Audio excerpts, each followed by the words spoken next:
sun kanama tokkotii miti kanama mana ammatu nama jettanillee takbiiraan na dhageessa. Allahu akbar. Allahu akbar. Allahu akbar. Akka muftiin jedhuu miti akka gartee ummata islaamaatti bahee filate malee ka gartee muftiitii miti ka ummata islaamaatti nama jettan sagantaa takbiiraan na dhageessa. Allahu akbar. Allahu akbar. Ammas wani sunnah salatu wallahi sunnah salatu bilal sittima diina ke keessatti gartee jigaatu jaarsummaadhaan akka gartee ummata islaamaa irratti waggaa 40 nama ummata islaamaa akka inni gartee seera rabbii fi kennan godhaa ta'e waliin deemaa jiru qeesota. Kanaaf jecha ammas warra hordoftii amantii biraa hordofu kagartanii majlisa keenya keessa harka naqaa jiru akka harkaan irraa baafatu harka nu keessa akka baafatu jettan takbiiraan na dhageessa. Allahu akbar. Allahu akbar. Amantii isaanii keessa seennee qeesii isaanii filuudhaaf hin deemu. Amantii keenya keessatti nu barbaanne filanna wanni isaan kaanii muummicha ministeeraa bira deemanii jaarsummaa nu deemanii hin jiru kuni gartanii duuba nurraa deebanii nu isaan hin barbaanne isaan nu barbaadaa jira akka nurraa deeban takbiiraan na dhageessa.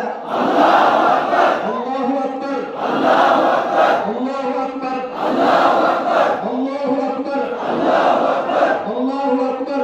Allahu akbar. Qaamni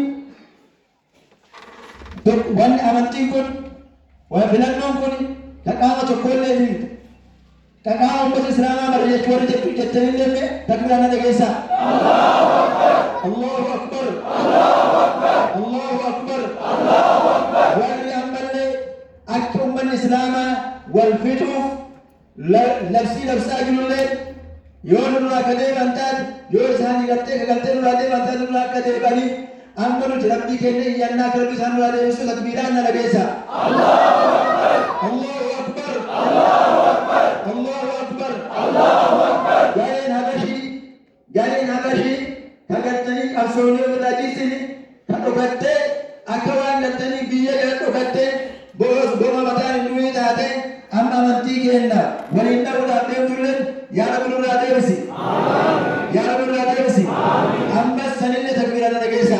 Allahu akbar. Allahu akbar. Allahu akbar. Allahu akbar. Allahu akbar. Allahu akbar. Allahu akbar. Allahu akbar. Allahu akbar. Allahu akbar. Allahu akbar. Allahu akbar. Allahu akbar. Allahu akbar. Allahu akbar. Majliini keenya jibuuti buga Allahu akbar. Allahu akbar. Bugan badee miti Allahu akbar. Allahu akbar. Bugan badee miti Allahu akbar. Allahu akbar. Yaan dharaan nu deemu ka isaatii ka jiran gartee nurraa dhaabatuu baannaan nulleen itti qabsoomna Allahu akbar. Allahu akbar. Miidiyaa warra habashii kan nurra qabsamaa jiru nurraa dhaabatuu baannaan itti qabsoomna Allahu akbar. Allahu akbar. Allahu akbar. Allahu akbar. Allahu akbar. Allahu akbar. Namni ummata islaamaa bazaabbatee waggaa 40 irra taa'e ka ammallee ummata islaamaa irraa bubbuu jedhu mootummaan seera irratti nu haa dhiyeessu. Allahu akbar. Allahu akbar. Bakka seeraan nu haa dhiyeessani. Allahu akbar. Allahu akbar. Deemuu maalii miti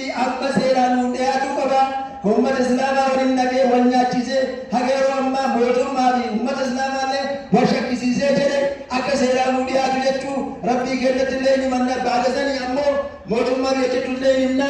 Allahu akbar. Allahu akbar. Allahu akbar. Allahu akbar. Allahu akbar. Allahu akbar. Muftii maalii miti Haaji Umar Idriis Marofiitiin gala. Allahu akbar. Allahu akbar. Allahu akbar. Allahu akbar. Majlisni keenya qabileen hojii keenyatti ni fufa. Allahu akbar. Allahu akbar. Hagajiyaa kunitti filannoo keenyatti ni fufa. Allahu akbar. Allahu akbar. Allahu akbar. Allahu akbar. Allahu akbar. Allahu akbar. Ya Rabbi munassar.